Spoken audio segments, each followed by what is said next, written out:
Hello everyone. आज हम लोग equilibrium of a force system, एक नया टॉपिक है, इस चीज को स्टार्ट करने जा रहे हैं। तो सबसे पहले बात आती है कि फोर्स सिस्टम क्या होता है। तो सबसे पहले हम लोग डिस्कस करते हैं फोर्स सिस्टम।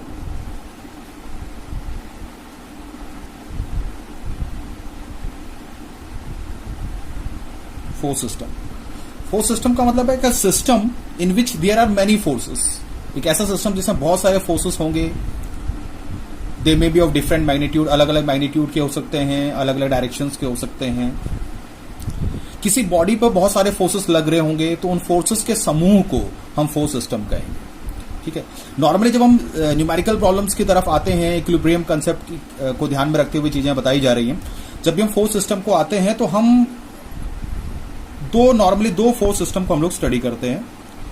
वैसे तो बहुत सारे फोर्स सिस्टम है, लेकिन अभी हम न्यूमेरिकल के नजरिए से, एक होता है कोप्लेनर कॉनकरेंट सिस्टम और दूसरा होता है कोप्लेनर नॉन कॉनकरेंट सिस्टम। हालांकि जब हमने बीम पढ़ाया था तब हमने थोड़ा बहुत ही डिस्कस किया था। तो सबसे पहले देखते हैं कोप्लेनर कॉनकरेंट। कॉनकरेंट का मतलब है कि एक पॉइंट पर मिलना। यदि सारे फोर्सेस एक पॉइंट पर मिलते हैं तो उसको हम कॉनकरेंट कहेंगे। यदि सारे फोर्सेस एक पॉइंट पर नहीं मिलते हैं तो उसको हम नॉन कॉनकरेंट कहेंगे। And coplanar means all the forces are in one plane.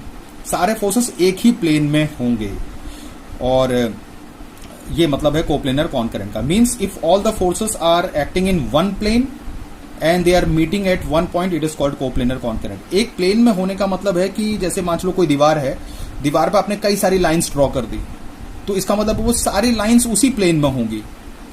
अब आपने एक दीवार ले लिया, फिर दूसरा साइड में कहीं दूसरी दीवार ले ली, या कहीं और जगह तीसरे का ले लिया, तो अगर फिर आपने उनमें लाइंस बनाई तो वो अलग अलग प्लेन्स में हो जाएंगे। तो उस केस में वो कोप्लेनर नहीं कहलाए। कोप्लेनर मीन्स एक ही प्लेन में होगा, और दैट इज कॉल्ड कोप्लेनर। और सारे फोर्स एक जगह पर इकट्ठा होंगे तो वो कॉनकरेंट हो जाएगा, और सारे फोर्सेस एक जगह पर इकट्ठा नहीं होंगे तो वो नॉन कॉनकरेंट होंगे। कोप्लेनर नॉन कॉनकरेंट, क्लियर है। वैसे नॉर्मली तो नॉर्मल लाइफ में कोप्लेनर अचीव करना इतना आसान नहीं, लेकिन हम एज्यूम कर लेते हैं कि सारे फोर्सेस एक प्लेन में होंगे। तो हमें स्टडी क्या करना है? इक्विलिब्रियम। तो इक्विलिब्रियम का मतलब है कि एक जैसे कोई पूछेगा what is the meaning of equilibrium. तो इक्विलिब्रियम इज अ सिचुएशन, एक ऐसी सिचुएशन है जिसमें बॉडी पर लगने वाला जो नेट फोर्स है वो जीरो है, और नेट मूवमेंट भी जीरो होगा। यानी कि बॉडी इधर उधर कहीं डिस्प्लेस नहीं होगी, यानी उसका कोई ट्रांसलेशनल मोशन नहीं होगा, और बॉडी किसी पॉइंट के अबाउट रोटेट भी नहीं करेगी। यानी कि जब हम इक्विलिब्रियम की बात करते हैं तो इक्विलिब्रियम का मीनिंग होता है मीन्स नेट फोर्स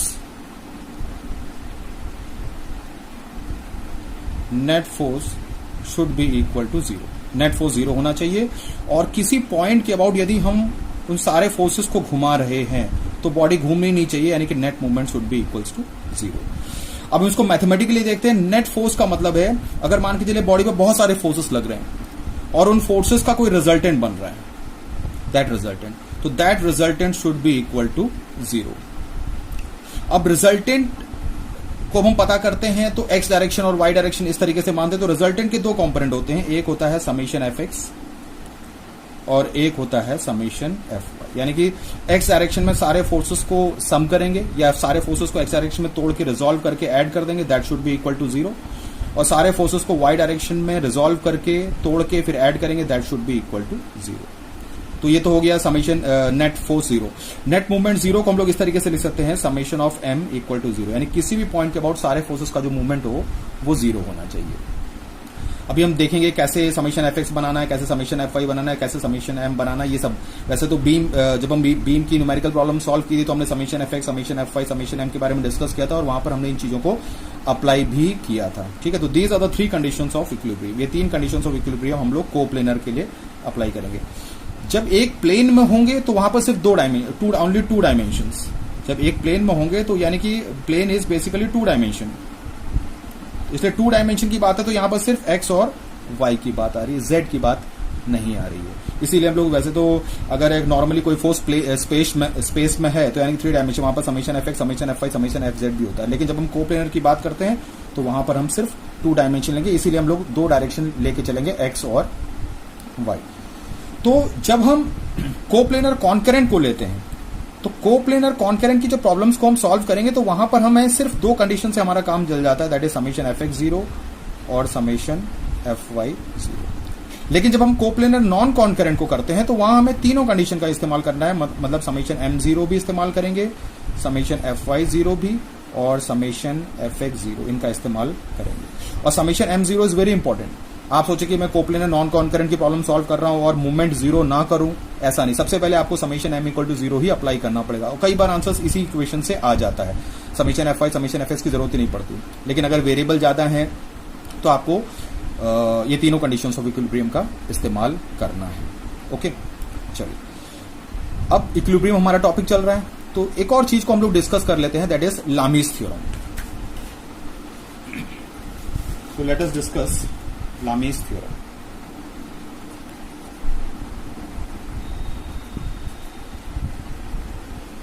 सबसे पहले लामीज थ्योरम को पूरे हम प्रूफ नहीं करेंगे, बस हम समझेंगे कि लामीज थ्योरम क्या होता है, कब अप्लाई होता है।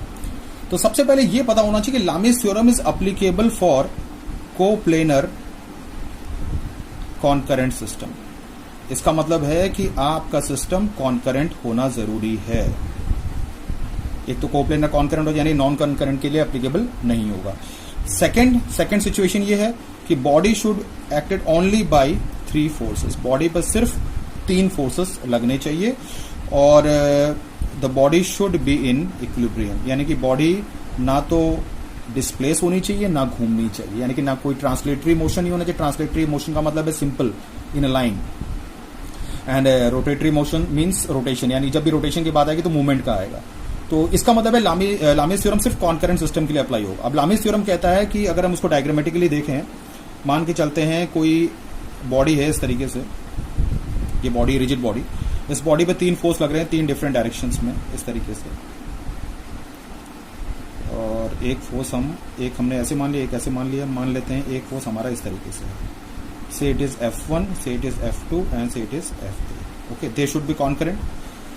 तो हम इसको अलग से यहाँ पर अगर बॉडी को नहीं भी बनाना चाहें तो चल जाएगा, क्योंकि हम फोर्सेस को बैलेंस करते हुए यहाँ दिखा रहे हैं। ठीक है, तो इसका फॉर्मूला होता है लामीज थ्योरम का, that is F1 upon sine alpha is equal to F2 upon sine beta is equal to F3 upon sine gamma. इस रूल को आप अप्लाई कर सकते हैं इक्विलिब्रियम प्रॉब्लम्स में, लेकिन ये तब होगा जब कॉन्करेंट सिस्टम होगा और 3 फोर्सेस होंगे। तो अब यहां पर देखना है कि ये F1 अपॉन साइन अल्फा, जब हम F1 लिख रहे हैं तो उसके नीचे साइन अल्फा लिख रहे हैं, तो आपको ये ध्यान देना है कि F1 के नीचे वो एंगल लिखा जाएगा जो F1 के अलावा बाकी दोनों के बीच का होगा। जैसे F1 के अलावा बाकी दोनों हैं F2 और F3, तो इनके बीच का एंगल है अल्फा। अब जैसे नेक्स्ट फोर्स की बारी आती है, नेक्स्ट फोर्स F2 है, तो F2 के नीचे हमने बीटा लिखा है, यानी कि F2 के नीचे वो एंगल लिखा जाएगा जो F2 के अलावा, अब F2 के अलावा जो बचे हैं वो F1 और F3, यानी कि ये angle, this angle will be equal to beta. F3 के नीचे कौन सा एंगल लिखा है, गामा, तो F3 के नीचे वो एंगल लिखा जाता है जो F3 के अलावा बाकी दोनों के बीच का हो। तो F3 के अलावा बाकी दोनों F1 और F2, यानी कि इनके बीच का एंगल होगा gamma. This is simply the Lami's theorem, और हम लामीज थ्योरम को अप्लाई करेंगे कॉन्करेंट सिस्टम के लिए, और समेशन fx0 समेशन fy0 इनको अप्लाई करेंगे कॉन्करेंट सिस्टम की प्रॉब्लम्स को सॉल्व करने के लिए। अब एक बात तो है कि प्रॉब्लम को स्टार्ट करने से पहले भी हम प्रॉब्लम करने जा रहे हैं, 2-3 प्रॉब्लम्स हम लोग करेंगे।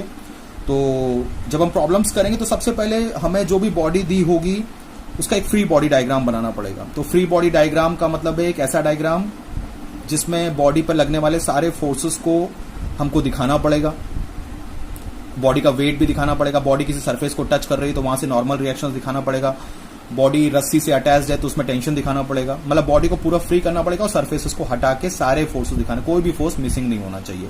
जब एक बार हमारा फ्री बॉडी डायग्राम बन जाएगा, मतलब फोर्सेस का सिस्टम हमें दिख जाएगा, तो हम समझ जाएंगे कि वो कॉन्करेंट है या नॉन कॉन्करेंट है, और फिर मैथमेटिकली उसको सॉल्व करने का प्रयास करेंगे, समेशन fx0 समेशन fy0 इस तरीके से अप्लाई करेंगे। ओके, चलिए अब क्वेश्चंस पे आते हैं सीधे सीधे।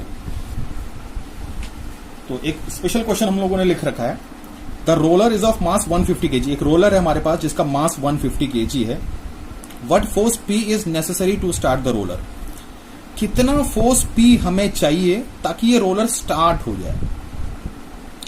अब यहां पर ऐसा लग रहा है कि रोलर को स्टार्ट करना है, यानी कि कहीं बॉडी मूव तो नहीं कर रही है। हमने कहा कि इक्विलिब्रियम में बॉडी मूव नहीं करनी चाहिए, और अगर मूव करनी भी चाहिए तो वो एक स्पेशल कंडीशन में होती है, कांस्टेंट वेलोसिटी, यानी कि वेलोसिटी कांस्टेंट होगा। लेकिन अभी हम ऐसा कोई प्रॉब्लम नहीं ले रहे, अभी हम स्टैटिक्स, बिल्कुल बॉडी रुकी हुई है।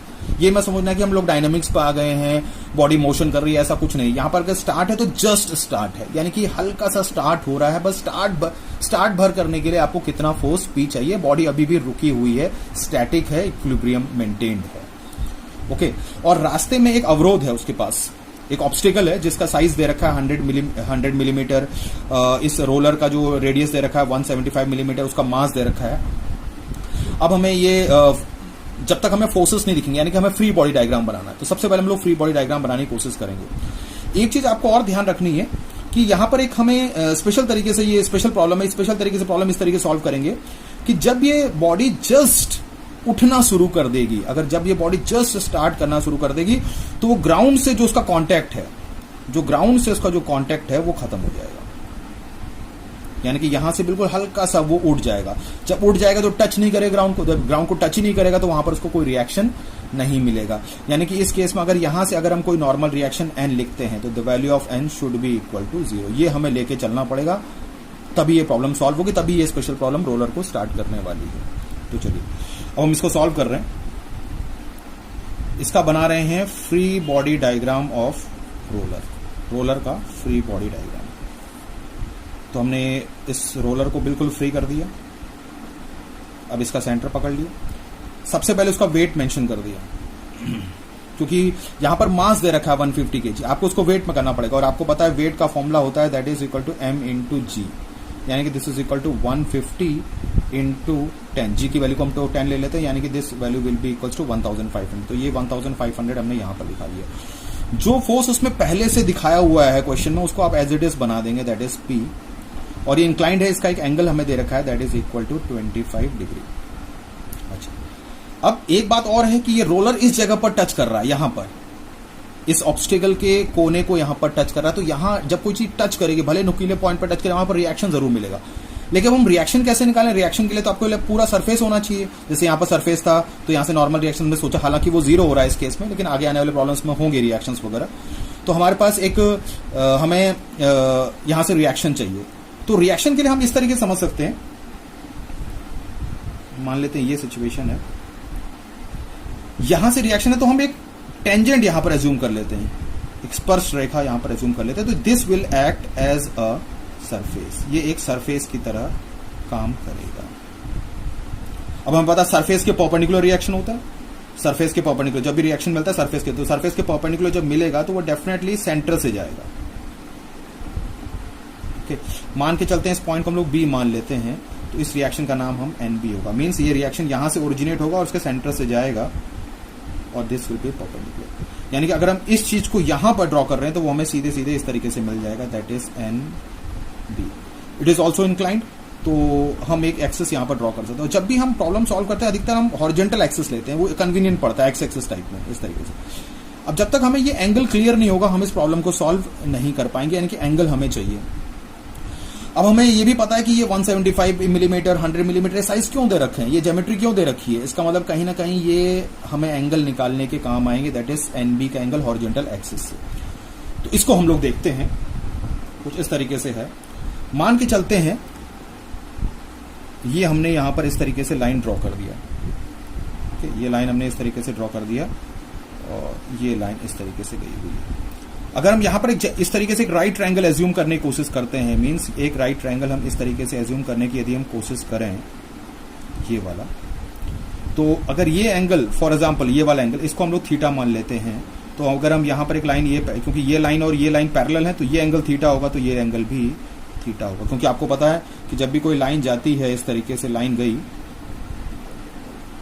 तो अगर ये एंगल थीटा है, उसी के पैरेलल कोई लाइन है, तो this angle will also be theta, यानी कि अगर हमें ये थीटा पता चलेगा तो ये भी थीटा पता चल जाएगा, यानी कि हमें इस ट्रायंगल पर फोकस करना है। अब इस ट्रायंगल पर फोकस करने के लिए अगर हमारे पास जैसे ये ट्रायंगल इस तरीके से हो गया है, दिस एंगल इज थीटा, ये वाला ट्रायंगल। अब इस ट्रायंगल, कोई भी ट्रायंगल यदि राइट, जैसे राइट ट्रायंगल बना है, तो एटलीस्ट 2 साइड्स हमें पता हो, और 2 साइड्स हम पता कर सकते हैं आराम से। ये जो इसका हाइपोटेन्यूज है, सबसे बड़ी साइड जो है, कर्ण जिसको हिंदी में कहते हैं, ये जो है ये रेडियस की इक्वल होगा और इसका रेडियस हम समझ रहे हैं ये 175 मिलीमीटर, यानी कि this size will be equals to 175। अब हमें ये वाली हाइट, ये जो इसकी हाइट है, इसको हम आराम से पता कर सकते हैं easily, because this is 175 and this is 100, तो this will be exactly equals to 75।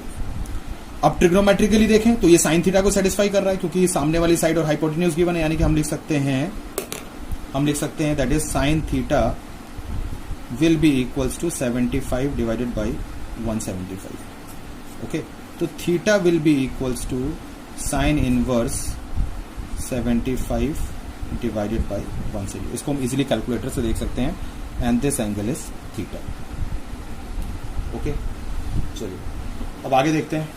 फिर अब बॉडी पर, अब हमने फ्री बॉडी डायग्राम बनाया, सारी चीजें हमें समझ में आ रही हैं, यानी कि इस पर हम लोग आराम से लामीज थ्योरम अप्लाई कर सकते हैं, क्योंकि सारे फोर्सेस एक जगह पर इकट्ठा हो रहे हैं, कोप्लेनर भी है, कॉन्करेंट भी है, तो अब लामीज थ्योरम अप्लाई करना है और हमें पी की वैल्यू निकालनी है।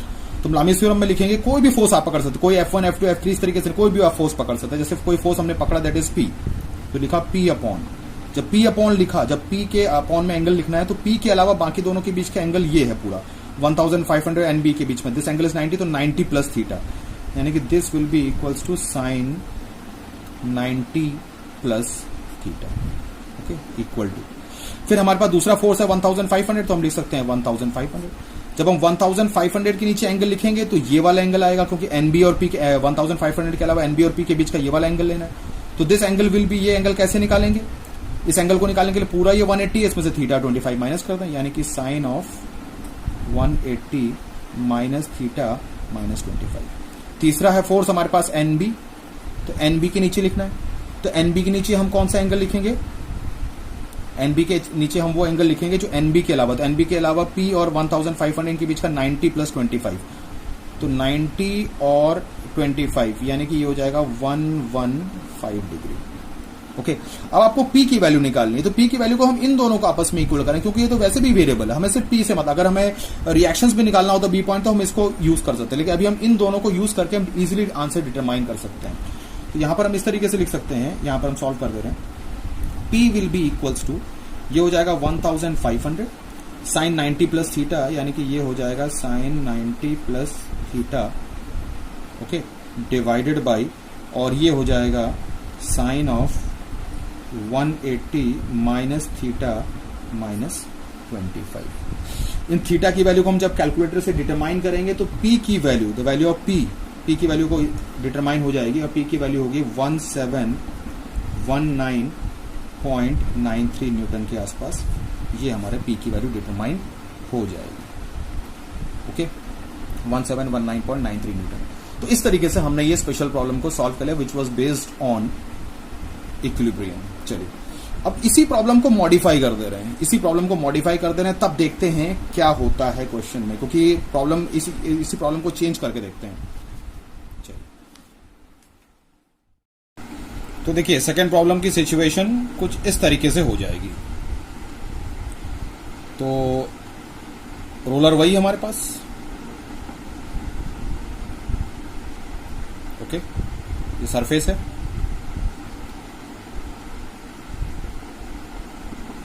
ऑब्स्टिकल यहां पर रखा हुआ है, रास्ते का अवरोध, और इसका जो साइज है, and this size was equal to 100 millimetre.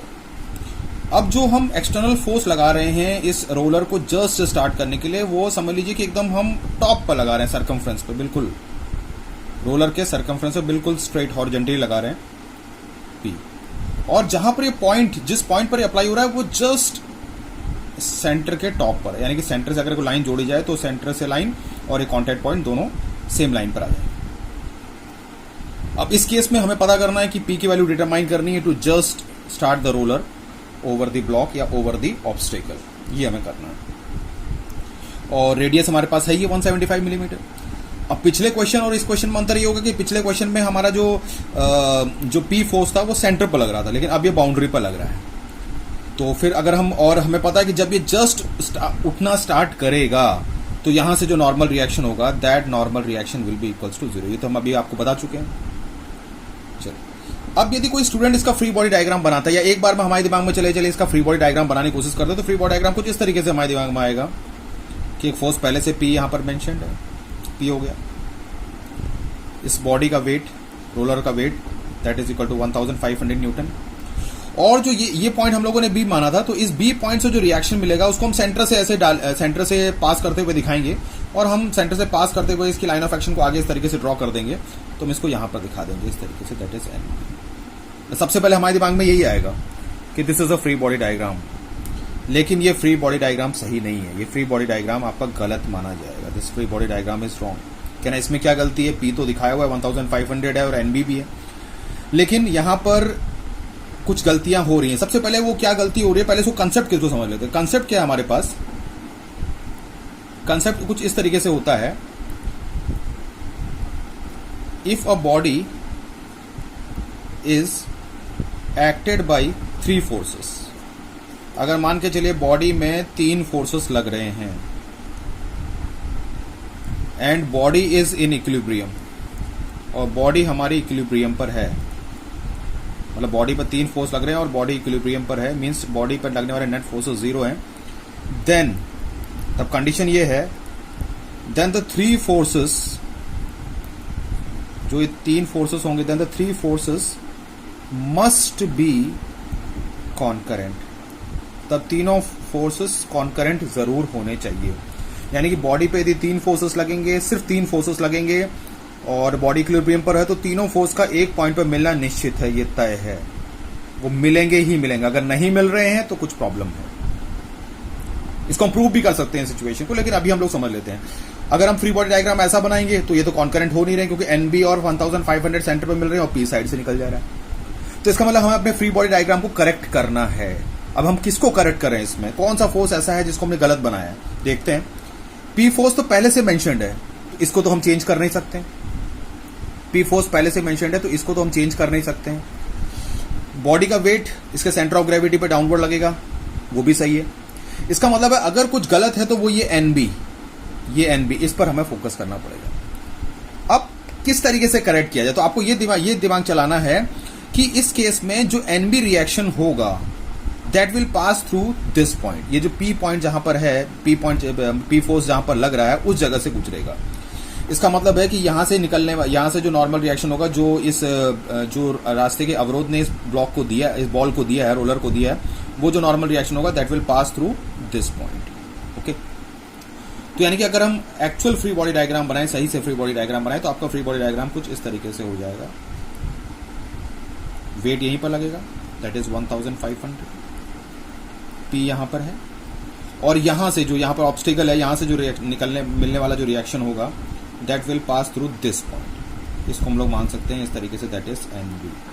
लेकिन अब तो ये मिल नहीं रहे, मिल जरूर रहे, क्योंकि अगर 1500 जो वेट है इसकी लाइन ऑफ एक्शन अगर हम पीछे मिलाएं इस तरीके से, वो तीनों लोग इस पॉइंट पर मिल रहे हैं, यानी कि ये तीनों के तीनों फोर्सेस आपस में कॉन्करेंट हो जाएंगे। यानी केस इज डिफरेंट, तो केस डिफरेंट हो चुका तो एंगल भी डिफरेंट हो जाएंगे। अब जैसे मान के चले, ठीक है, अगर हम इसको एक पॉइंट पर इस तरीके से दिखा देते हैं, तो एक फोर्स हमारे पास पी इस तरीके से है, ये एनबी इस तरीके से है, और ये 1500 लाइक दिस। अब इस एनबी का जो एंगल है, पिछले केस में तो वो एनबी बस पासिंग थ्रू द सेंटर, तो ये लाइन थी, तो उसका इंक्लिनेशन हमने निकाल लिया था यहाँ पे ट्रायंगल लेके, लेकिन अब एनबी यहाँ से टॉप से पास हो रहा है, तो उसका एंगल जो होगा वो चेंज हो जाएगा। तो let this angle be alpha. अब हमें किसी तरीके से इस अल्फा को पता करना है। तो चलिए कैसे अल्फा पता करते हैं, इस चीज को जरा देखते हैं।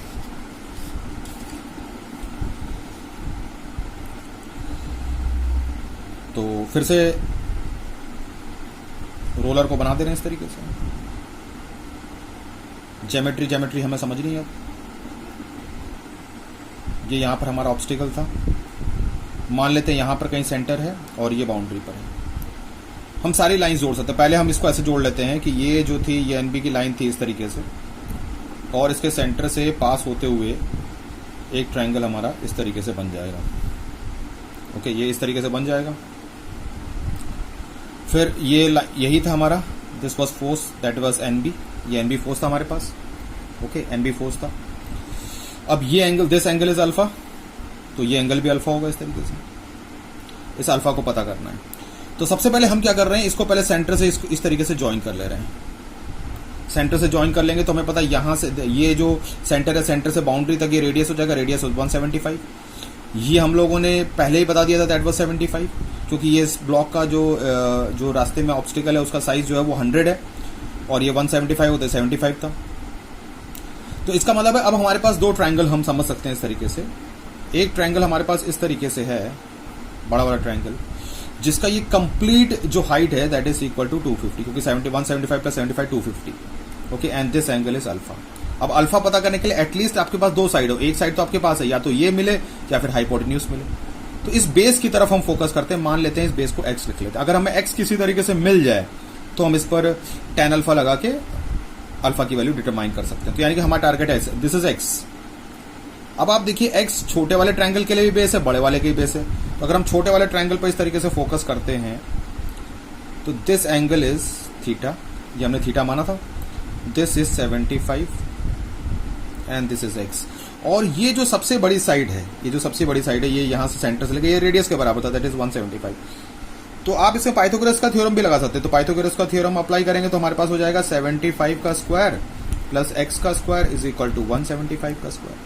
तो X square will be equals to 175 का स्क्वायर माइनस 75 का स्क्वायर। इसको इजीली हम कैलकुलेटर से डिटरमाइन कर सकते हैं और इसकी वैल्यू आएगी 158.11 मिलीमीटर। ओके, कुछ इस तरीके से हमारी वैल्यूज आ जाएंगी। फिर यानी कि हमें एक्स डिटरमाइन हो गया। अब इसमें हम tan अल्फा लगा सकते हैं, यानी कि we can write tan alpha is equal to 250 upon X. X की वैल्यू पता कर देंगे, एक्स की वैल्यू पुट कर देंगे 158.11।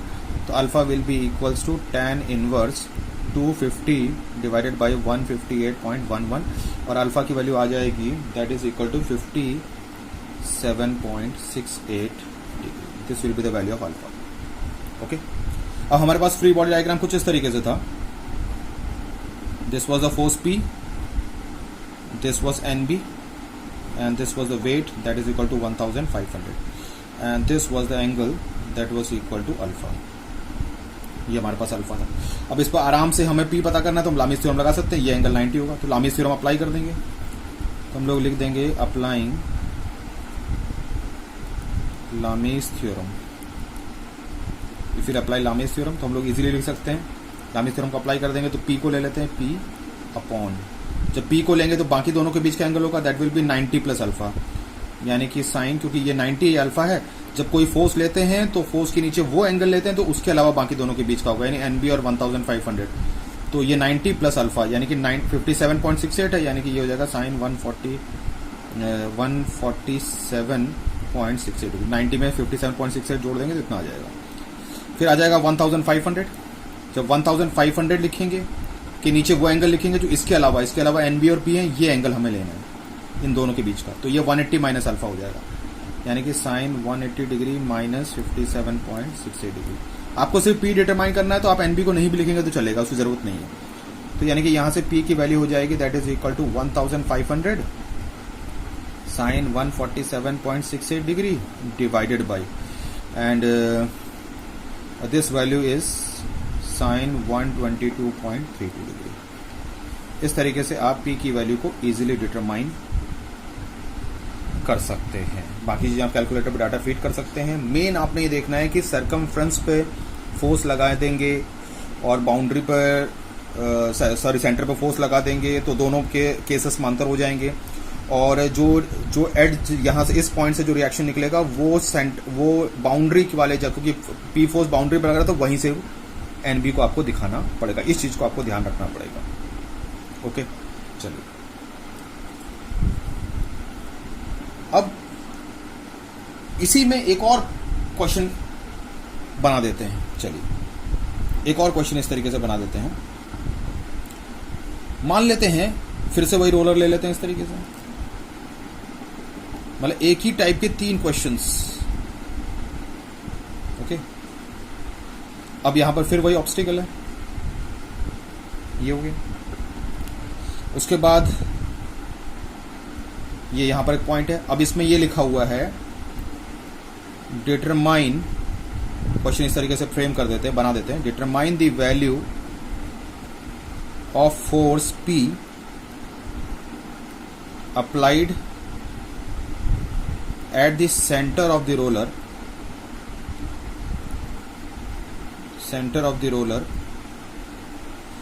value of force, determine the value of least force, question is least force, यानी कि कितना मिनिमम फोर्स पी हमें चाहिए जो कि इस रोलर के सेंटर पर लगेगा, applied at the centre of the roller to just start the roller.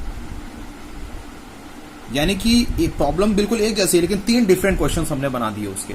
पहले में वो सेंटर पर लग रहा था, एक एंगल पर दिया हुआ था हमें। सेकंड केस में बाउंड्री पर लग रहा था पी, और थर्ड केस में पी मेंशन नहीं है, लेकिन हमें उसको सेंटर पर लगाना है, और इतना और मिनिमम होना चाहिए, दैट शुड बी लीस्ट। इतना कम से कम फोर्स लगाना है कि जस्ट उठना शुरू कर दे। अब हम इस प्रॉब्लम को सॉल्व कैसे करेंगे देखिएगा।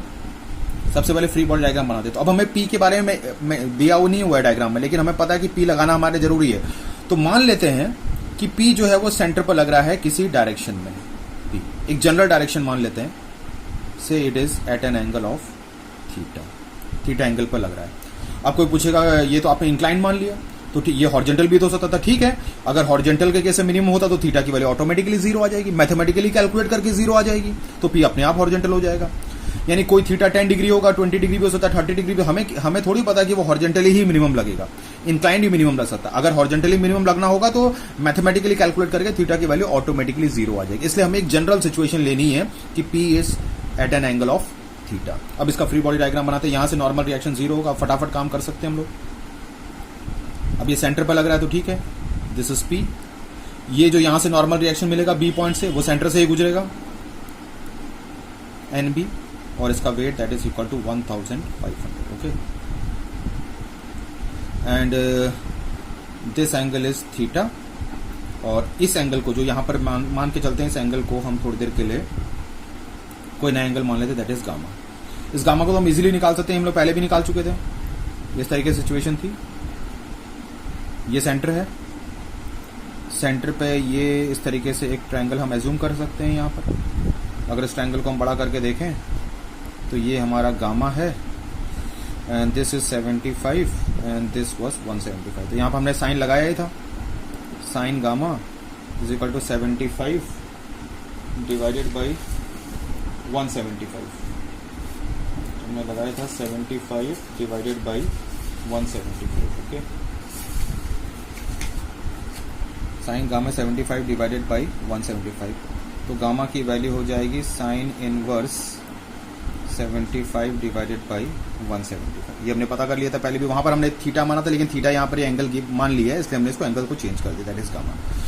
अब इस पर लामीज थ्योरम लगा सकते हैं, तो लामीज थ्योरम कहेगा कि पी को पता करना है, तो P upon sine 90 plus gamma, क्योंकि पी अपॉन साइन ये 1000 इनके बीच में 90 प्लस गामा हो जाएगा, that will be equals to 1500 divided by, जब 1500 लेंगे तो ये एंगल आएगा। अब ये एंगल जो हो जाएगा that will be equals to sine 180 degree minus gamma minus theta. यानी कि पी की वैल्यू को डिटरमाइन करना है तो हम कह सकते हैं 1500 sine 90 plus gamma divided by, इसको हम लोग लिख सकते हैं sine 180 minus gamma minus theta. इस तरीके से हमारा पी का एक्सप्रेशन आ जाएगा। अब प्रॉब्लम ये हो रही कि वहां तो पी का एंगल गिवन था पहले केस में, लेकिन यहां पर हमें एक और वेरिएबल इंट्रोड्यूस हो गया, दैट इज थीटा। इसका मतलब है पी का मिनिमम होना इस बात पर निर्भर करेगा, किस पर निर्भर करेगा, एंगल थीटा पर निर्भर करेगा। क्योंकि अगर हमने थोड़ा और ऊपर उठा दिया तो हो सकता है हमें ताकत ज्यादा लगे या कम लगे, यानी कि P is totally depending on theta. यानी कि पी को हमें मिनिमम करना है, यानी कि पी को यदि लीस्ट करना है। अब देखिए ऊपर वाला टर्म देखिए जो न्यूमरेटर में, तो ऊपर वाला टर्म बिल्कुल एक कांस्टेंट है, क्योंकि इसलिए कांस्टेंट है क्योंकि ये तो एक नंबर है। गामा हम इजीली यहां पर से कैलकुलेट कर सकते हैं, गामा की वैल्यू हम इजीली कैलकुलेट कर सकते हैं, तो वो भी फिक्स है, यानी कि वो हम इजीली, यानी कि दिस इज कांस्टेंट, यानी कि P is depending on theta. यानी कि हम कह सकते हैं कि P is a function of theta, यानी कि P जो है वो थीटा पर डिपेंड कर रहा है। यानी कि P इस बात पर डिपेंड करेगा कि थीटा की वैल्यू क्या है, यानी कि थीटा अगर चेंज होगा तो P भी चेंज होगा, बाकी किसी चीज पर नहीं होगा, क्योंकि बाकी चीजें तो अपने आप में फिक्स है। गामा की वैल्यू फिक्स है क्योंकि ये 75 ये ज्योमेट्री से फिक्स है, but we don't know theta, क्योंकि थीटा चेंज होगा तो P भी चेंज होगा। तो यानी कि P की value totally depends on theta. तो यहाँ पर हम मैथमेटिकली भी सॉल्व कर सकते हैं, हमें कैलकुलस लगाने की जरूरत नहीं है, डिफरेंशिएशन लगाने की जरूरत नहीं है। ऊपर चूंकि कांस्टेंट है और P टोटली डिपेंडिंग ऑन, यानी कि P को अगर कम से कम करना है, क्योंकि ये अपॉन में है डिनोमिनेटर में, तो ये चीज मैक्सिमम होनी चाहिए। यानी कि फॉर P लीस्ट हम कह सकते हैं, अगर P लीस्ट के लिए आपको ये होना चाहिए कि sine 180 minus gamma minus theta should be maximum. फिर से बता दे रहे हैं, P is totally depending on theta. P totally theta पर डिपेंड कर रहा है क्योंकि बाकी सब चीजें कांस्टेंट हैं।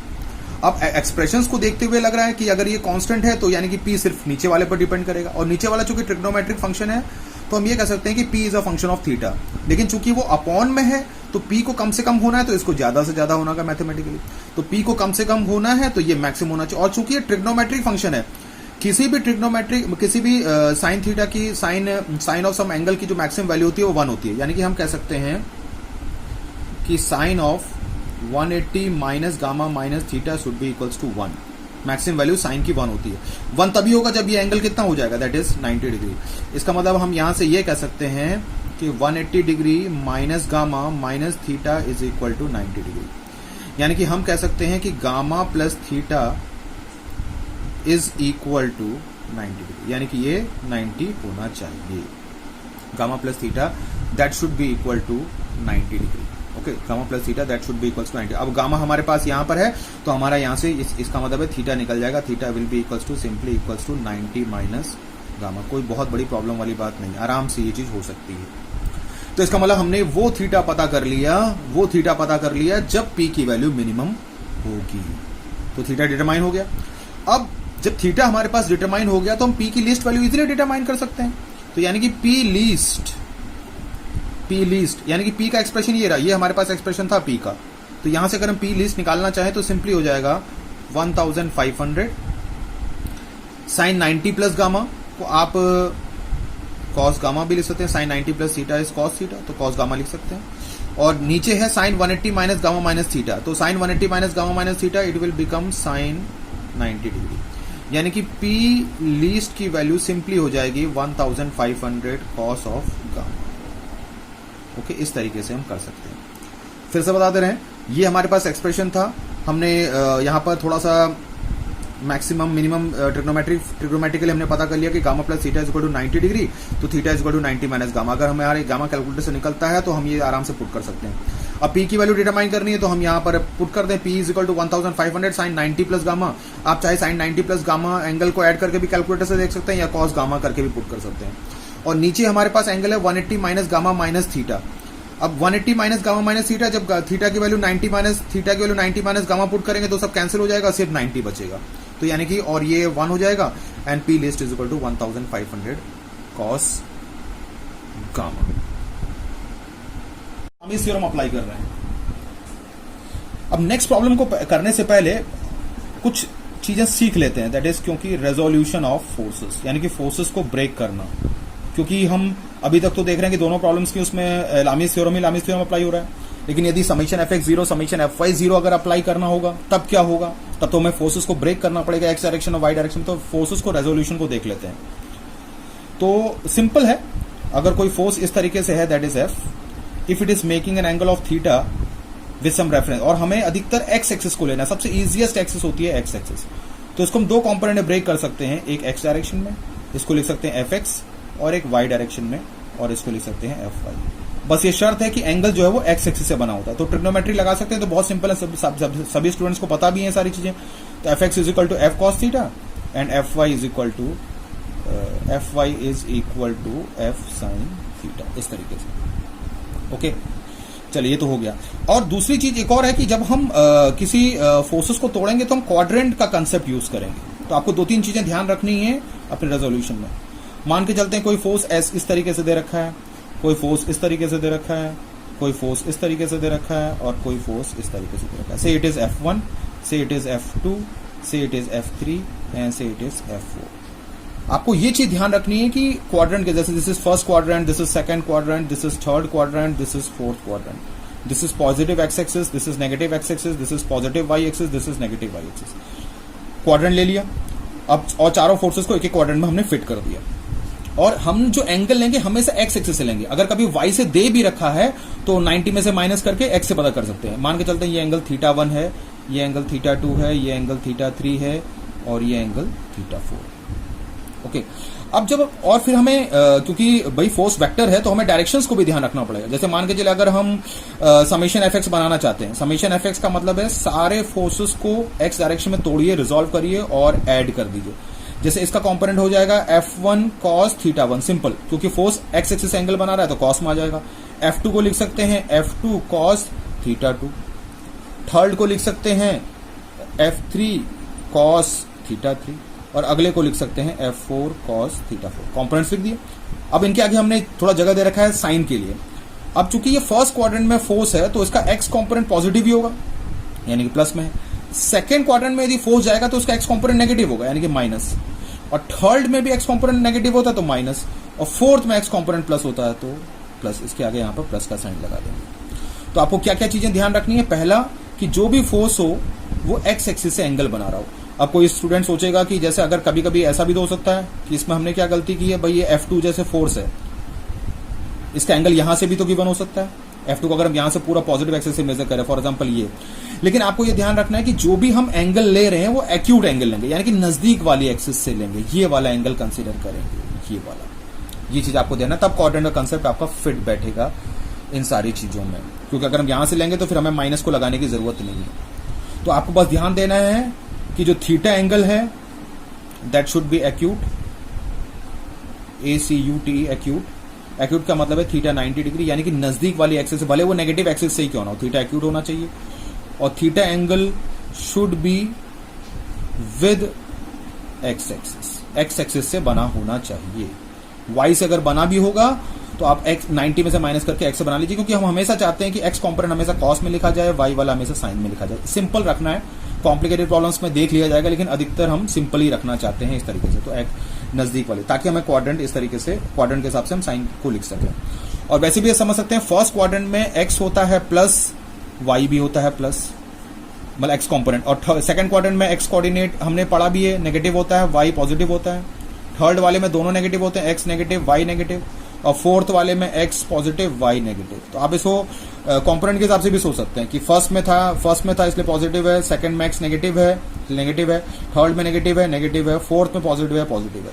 इसी तरीके से यदि आप समेशन एफ वाई बनाना चाहते हैं तो समेशन एफ वाई हो जाएगा, सब वही हो जाएंगे, एफ साइन थीटा, तो F1 साइन θ1, नेक्स्ट हो जाएगा F2 साइन θ2, थर्ड हो जाएगा F3 sign θ3, F4 sine theta. एक बार फोर्स ने एक्स एक्सिस से एंगल बना दिया तो आपको समेशन एफ वाई में साइन लगाने में कोई दिक्कत नहीं होनी चाहिए।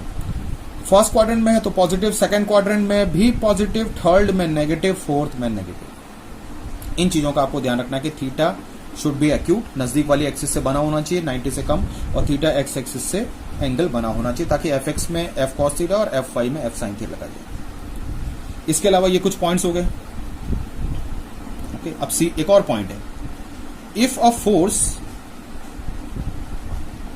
Is totally along x direction, अगर कोई फोर्स पूरी तरीके से एक्स डायरेक्शन में है,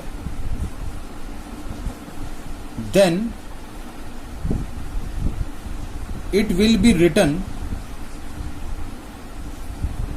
only in summation fx। यदि कोई फोर्स पूरी तरीके से x डायरेक्शन में है, मतलब वो इंक्लाइंड नहीं है, तिरछा नहीं है, सीधे, जैसे मान के चलिए कोई फोर्स ऐसे गिवन है, से इट इज ऑफ 20 न्यूटन, कोई फोर्स ऐसे गिवन है, से इट इज ऑफ 10 न्यूटन, यानी कि पूरी तरीके से हॉरिजॉन्टल है, x यानी कि x डायरेक्शन में है, तो ये सिर्फ और सिर्फ समेशन fx में डायरेक्टली लिख दिए जाएंगे। मीन्स ये +20 के तौर पर लिख दिया जाएगा, और इसके आगे जब हम मैथमेटिकली लिखेंगे तो इसको माइनस साइन लगाएंगे। ओके, ये हो गया। इसी तरीके से ये पॉइंट हो सकता है कि if a force is totally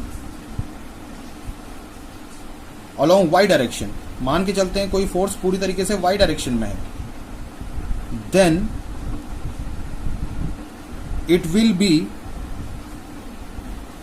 return in summation F y. इसको हम डायरेक्टली समेशन एफ वाई में लिख दें। अगर फोर्स कोई पूरी तरीके से वाई डायरेक्शन में है तो इसको सिर्फ और सिर्फ हम समेशन एफ वाई में इन्वॉल्व डायरेक्टली करेंगे। फॉर एग्जांपल मान लेते हैं जैसे कोई फोर्स है, कोई ऐसे फोर्स गिवन है, ये फोर्स गिवन है, या फिर कोई फोर्स ऐसे गिवन है, से इट इज ऑफ 70 न्यूटन है, मान लेते हैं ये 100 न्यूटन है, तो इसका मतलब ये 70 न्यूटन सिर्फ लिखा जाएगा समेशन F5 में डायरेक्टली, और ये 100 न्यूटन भी समेशन F5 में डायरेक्टली लिख दिया जाएगा। इसको प्लस 70 के तौर पर ले लेंगे, इसको माइनस में लिख लेंगे, क्योंकि वो पूरी तरीके से एक पर्टिकुलर डायरेक्शन उन्होंने गेन कर ली है, तो इसलिए वो उसी के लिए इन्वॉल्व है। मींस ये जो हमने यहाँ पर x वाला मतलब ये जो 20 न्यूटन और 10 न्यूटन लिया था जो x डायरेक्शन में, ये सिर्फ समेशन Fx में लिखा जाएगा। समेशन F5 में कुछ भी नहीं लिखना है, इनको लिखना ही नहीं, इनके बारे में सोचना ही नहीं है। एंगल 0 डिग्री है, उस तरीके से भी सोच सकते हैं, लेकिन अभी आप ये समझिए बस directly, if a force is totally along x direction then it will be written only in summation Fx, no summation F5 will be involve. If a force is totally along y direction then it will be written only in summation F5 and no summation Fx will be involved for these cases, okay? क्योंकि हमें summation Fx 0 summation Fy 0 भी करना पड़ेगा, क्योंकि जब body पर 3 के अलावा 4 फोर्स लगे, 5 फोर्स लगे, तब आप क्या करेंगे? तब लामीज थ्योरम तो अप्लाई नहीं करेंगे, तो ठीक है, इन चीजों को ध्यान में आपको रखना है। चलिए अब एक और न्यूमेरिकल प्रॉब्लम करते हैं जिसमें हम लामीज थ्योरम भी अप्लाई करेंगे और जरूरत पड़ेगी तो 4 फोर्सेस 5 फोर्सेस में summation Fx 0 summation Fy 0, okay? Let's see the next problem. तो ये हमारी थर्ड प्रॉब्लम है। लैंग्वेज ज्यादा नहीं लिख रहे, समझ में आ जाएगा, अंडरस्टूड है। For example there are 2 bodies like this, 2 bodies इस तरीके से हैं और उनको इंक्लाइंड सरफेसेस पर वो रेस्ट कर रही हैं, यानी कि इस तरीके से हैं। ये 2 इंक्लाइंड सरफेसेस हैं, इंक्लाइंड मतलब तिरछे सरफेसेस हैं यहाँ पर, ओके? अब बात तो समझ में आ रही है, देख के पता चल रहा है कि दोनों बॉल्स यहाँ पर फंस गई हैं, यानी कि इक्विलिब्रियम पर है, और दोनों बॉल्स बोथ आर आइडेंटिकल, और दोनों की दोनों आइडेंटिकल है। आइडेंटिकल मतलब बिल्कुल एक समान, एक जैसे, यानी कि दोनों का वेट भी सेम रहेगा, दोनों का रेडियस या साइज भी सेम रहेगा, और इन दोनों का वेट 200 न्यूटन ईच है। इंक्लाइंड प्लेन का एंगल हमें दे रखा है, this angle is given to be 45 degree and this angle is given to be 60 degree, और इन पॉइंट्स को कुछ नाम दिया है, सी, ये नाम दिया है डी, ये नाम दिया है ए, ये नाम दिया है बी। आपको इनकी वैल्यूज निकालनी है, मींस आपको निकालना है reactions at A, B, C and D. This is our problem. Means 2 balls are identical, they are resting in the inclined planes which are at an angles of 45 degree and 60 degree, और हमको यहाँ पर इनके जहां पर touch करें, जब touch करेंगे तो रिएक्शंस होंगे, तो उन रिएक्शंस को हमें डिटरमाइन करना है। यानी कि this is a problem based on equilibrium because the body are at rest.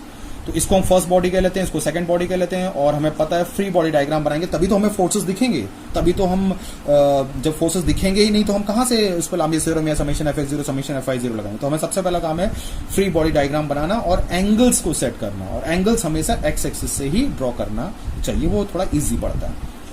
अब किसका फ्री बॉडी डायग्राम पहले बनाए, फर्स्ट का या सेकंड का? अब फर्स्ट को देखिए, फर्स्ट यहां पर जो है नीचे वाली बॉडी को टच कर रहा है, यहां पर इस सरफेस के पॉइंट सी को टच कर रहा है, तो 2 तो यहां से रिएक्शंस मिलेंगे और एक इसका वेट होगा, यानी टोटल 3 फोर्सेस। अगर हम इसको देखें सेकंड वाली बॉडी को, तो सेकंड वाली बॉडी में एक टच यहां मिल रहा है, यहां पर भी टच हो रहा है, यहां पर भी टच हो रहा है, यानी कि 3 जगह कांटेक्ट है, तो 3 रिएक्शंस तो यहीं से मिल जाएंगे, और एक इसका वेट होगा। तो इसका मतलब है कि कम संख्या वाले फोर्सेस आपको फर्स्ट बॉडी मिल रहे हैं, तो बेहतर है कि हम फर्स्ट के एफबीडी से ही ड्रॉ करें। और वैसे जब हम कॉन्करेंट सिस्टम सॉल्व करेंगे तो वहां पर हमारे पास सिर्फ 2 कंडीशन ऑफ इक्विलिब्रियम होती है, समेशन Fx 0 समेशन Fy 0। इसका मतलब 2 ही अननोन होने चाहिए, क्योंकि मैथमेटिकली देखते हैं कि अगर 2 इक्वेशन है तो 2 ही वेरिएबल होने चाहिए ताकि हम उसको यूनिक सॉल्यूशन को निकाल सकें, डिस्क्रीट सॉल्यूशन को निकाल सकें। इसीलिए फर्स्ट में 2 अननोन होंगे। अगर हम सेकंड का पहले बना तो देंगे, लेकिन 1 2 3 अननोन हो जाएंगे, सिर्फ वेट पता रहेगा। इसका मतलब है हम लोग स्टार्ट कर रहे हैं free body diagram of first, okay? तो ये बनाए, सबसे पहले इसका सेंटर ऑफ ग्रेविटी पकड़ के वेट नीचे दिखा दिया। Weight always act vertically downward, ये नहीं सोचना कि इंक्लाइंड है तो वेट टेढ़ा हो जाएगा, नहीं, weight always act vertically downward, क्योंकि जो ये बॉडीज होती हैं ये अर्थ के रेस्पेक्ट में इतनी छोटी होती हैं कि वो अर्थ का सरफेस फ्लैट ही नजर आएगा उनको। तो वेट एक ऐसा होता है, वेट एक ऐसा फोर्स है जिसके थ्रू अर्थ जो है अपने सेंटर की तरफ किसी बॉडी को खींचता है, तो इसीलिए वो बिल्कुल आपको स्ट्रेट ही दिखेगा। चलिए, ये तो बात वेट की होगी। अब यहां से देखते हैं रिएक्शंस कैसे मिलेंगे। सबसे पहले ये देखिए, इंक्लाइंड सरफेस है, इंक्लाइंड सरफेस का ये पॉइंट सी है, तो ये बॉडी सरफेस को टच कर रही है, तो यहां से एक नॉर्मल रिएक्शन मिलेगा, okay? And this will be equals to N C. Normal reaction जो होगा वो हमेशा सरफेस के परपेंडिकुलर होता है, चाहे ये अब बॉल का शेप, बॉडी का शेप किसी भी तरह, जैसे अब यह गोल बिल्कुल स्फेरिकल है, लेकिन अगर यहाँ पर इस तरीके से ब्लॉक जैसा होता, इस तरीके से होता, ये होता, तब भी ये नॉर्मल रिएक्शन सरफेस के परपेंडिकुलर होता है, और बॉल शेप में है तब भी परपेंडिकुलर है, यानी कि reaction is always perpendicular to the surface. तो ये एनसी हो गया। अब इस एनसी को अगर मैं, यानी कि यहां से अगर आपका एनसी जाएगा इस तरीके से, ये जाएगा इस तरीके से, तो इसको ये यहां पर इसके सेंटर से होते हुए आगे जाएगा, तो इसकी लाइन ऑफ एक्शन को हम यहां पर आगे दिखा सकते हैं, that can be written as N C. अब इसका एंगल सेट करना है, तो एंगल के लिए इंक्लाइन प्लेन का इस्तेमाल कर सकते हैं। ये एंगल हमें दे रखा है दैट इज 45 डिग्री। अगर हम यहां पर एक लाइन इस तरीके से ड्रॉ कर दें तो ये 45 डिग्री होगा, तो ये भी 45 डिग्री होगा।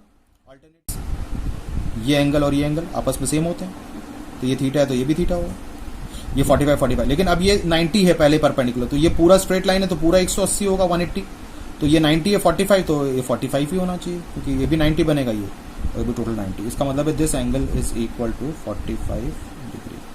ओके, ये हो गया हमारा 45 डिग्री। अब बात आती है कि अब ये वाली बॉडी इस नीचे वाली बॉडी को इस पॉइंट पर टच करे, तो यहां पर रिएक्शन कैसे बताएंगे, कैसे समझ में आएगा, क्योंकि हमें रिएक्शन के लिए तो सरफेस चाहिए। तो ऐसे केस में आप ये समझ सकते हैं कि जब भी दो गोल बॉडीज आपस में इस तरीके से एक दूसरे को टच कर रही हैं, चाहे वो सेम साइज की हो चाहे डिफरेंट साइज की हो, आप एक कॉमन टेंजेंट बना लीजिए। ये टेंजेंट एक सरफेस की तरह ट्रीट करेगा और इस सरफेस के परपेंडिकुलर रिएक्शन इस तरीके से जाएगा, और ये 90 डिग्री है। और ये टेंजेंट है, टेंजेंट के परपेंडिकुलर नॉर्मल, और क्योंकि टेंजेंट और रेडियस भी परपेंडिकुलर होते हैं, कहीं ना कहीं ये सेंटर से जाएगा। और जब सेकंड बॉल की बारी आएगी तो फिर यही रिएक्शन इस तरीके से चला जाएगा, वो भी इसके सेंटर से ही गुजरेगा, क्योंकि भाई ये टेंजेंट है, स्पर्श रेखा और त्रिज्या आपस में लंबवत होती है, means tangent and radius are always perpendicular to each other. और वैसे भी हमें नॉर्मल रिएक्शन चाहिए, तो इसके सेंटर से इसके सेंटर से सीधा सीधा जाना स्वाभाविक बात है। और चूंकि डी है तो इसका नाम हम एनडी लिख सकते हैं। जब सेकंड बॉल का एफबीडी बनाएंगे तो वही एनडी पलट के मिलेगा। अब ये पलट के क्यों मिलेगा सेकंड बॉडी के एफबीडी में? न्यूटन्स थर्ड लॉ, क्योंकि अगर इस बॉल ने इसको एक एक्शन दिया एनडी, जब सेकंड बॉल की बारी आएगी तो वही एनडी पलट के इसको इस तरीके से यहां पर मिल जाएगा। लेकिन फिलहाल अभी हम इस पर फोकस कर रहे हैं, दैट इज एनडी, क्योंकि फर्स्ट बॉल का एफबीडी बना रहे हैं, एंड दैट इज एनडी। अब एंगल कैसे निकाला जाए?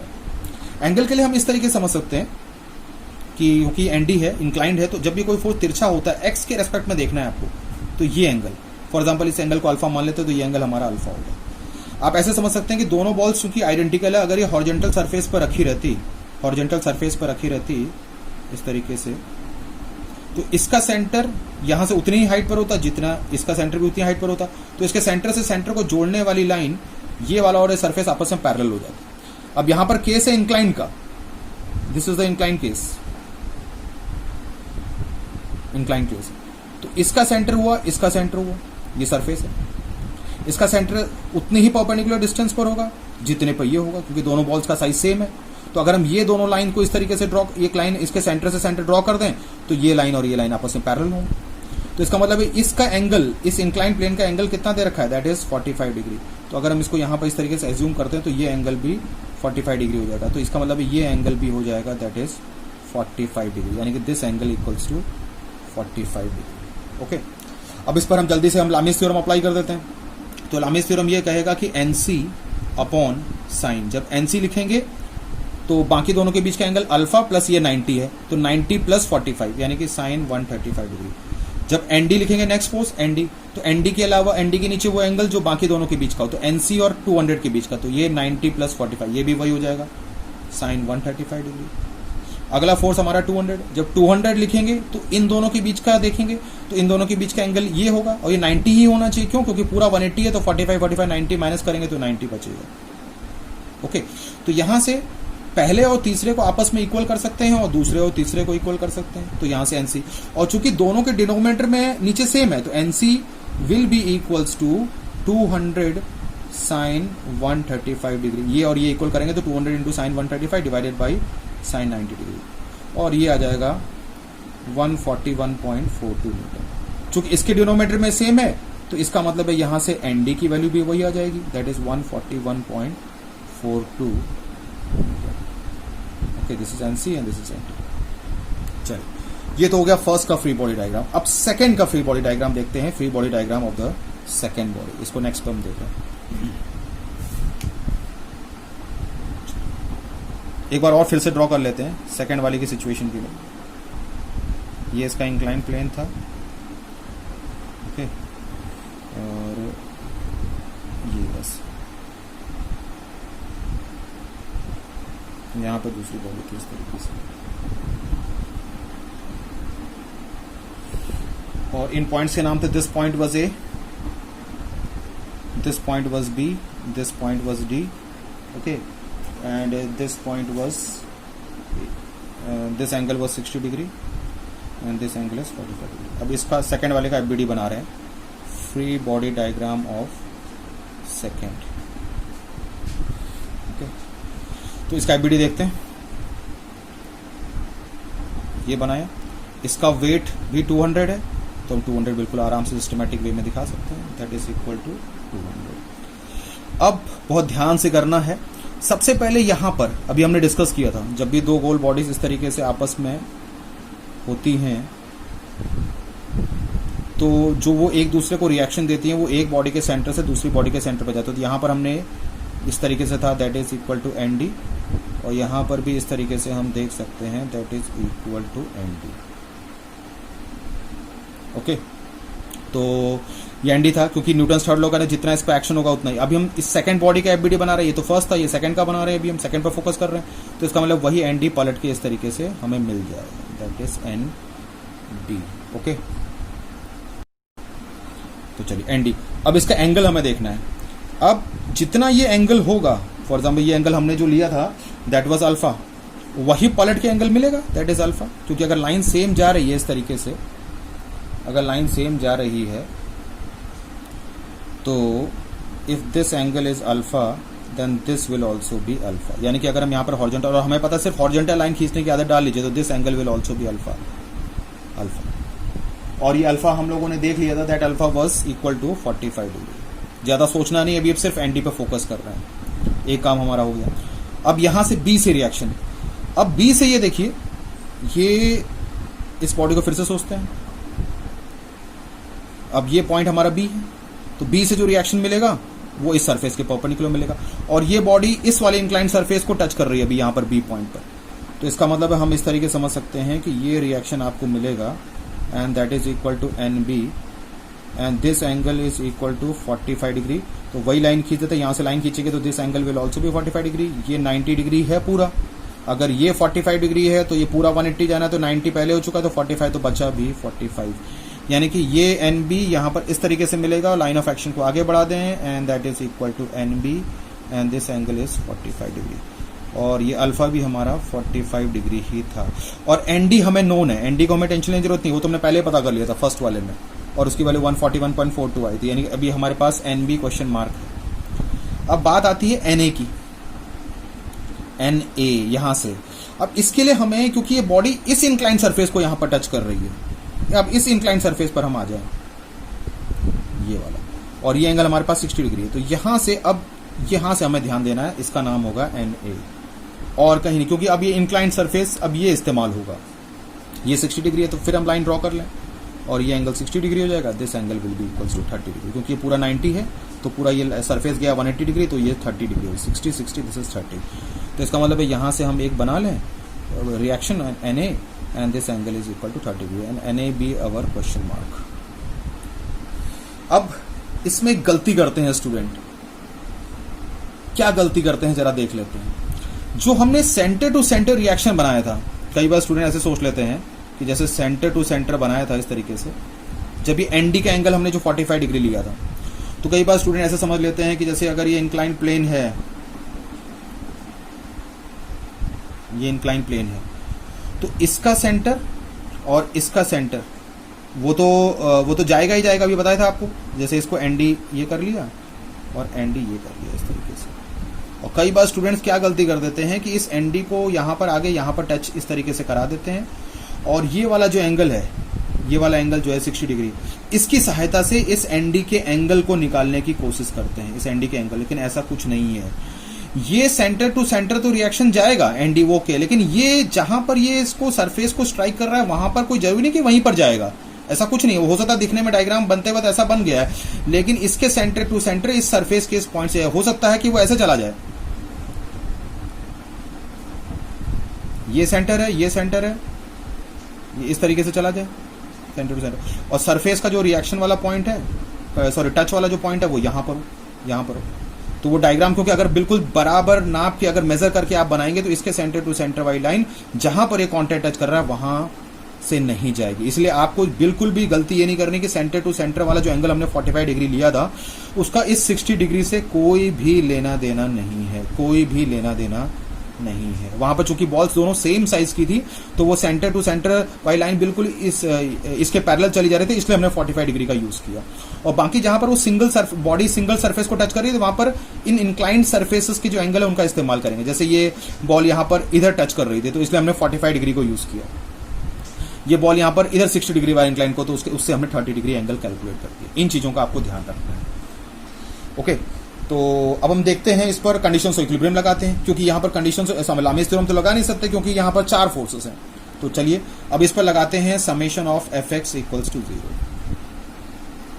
सबसे पहले एनए क्वाड्रेंट हमेशा बना नहीं मिलेगा, लेकिन ये पता चल रहा है फर्स्ट क्वाड्रेंट में और एक्स एक्सिस से एंगल है नजदीक वाली एक्सिस से, यानी कि हम सिंपली लिख सकते हैं that is equal to N A cos 30 degree. This can be written as minus N B cos 45 degree. Simple है, एक्स एक्सिस से angle N B cos 45 N A cos 30, और इसको लिखेंगे एन डी cos 45, इसको लिखेंगे N D cos 45 degree.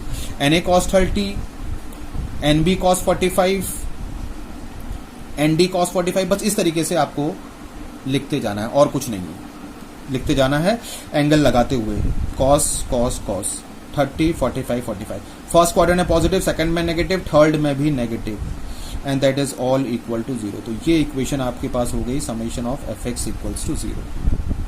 अब आपके पास यहां पर एनडी की वैल्यू थी, एनडी की वैल्यू हमारे पास 141.42 थी, तो यहां पर हम इस तरीके से कर सकते हैं N A cos 30 degree minus N B cos 45 degree, इसकी वैल्यू, और ये उधर सब्स्टिट्यूट कर दें कांस्टेंट नंबर बन जाएगा, तो एनडी की वैल्यू आ जाएगी 141.42, यानी कि it will be equals to 100। Okay, let this be equation number 1। Now we will apply summation F I. जब समेशन एफ आई देखेंगे फिर इस एफबीडी में देखेंगे, फिर अब एन ए cos 30 था तो एन ए sin 30 बनेगा ही बनेगा, एन बी cos 45 था तो एन बी sin 45 बनेगा ही बनेगा, एन डी cos 45 था तो एन डी sin 45 बनेगा ही बनेगा। अब ये 200 फोर्स पूरी तरीके से वाई डायरेक्शन में है और नेगेटिव नीचे की तरफ है, यानी कि हम सीधे लिख सकते हैं दैट इज माइनस 200।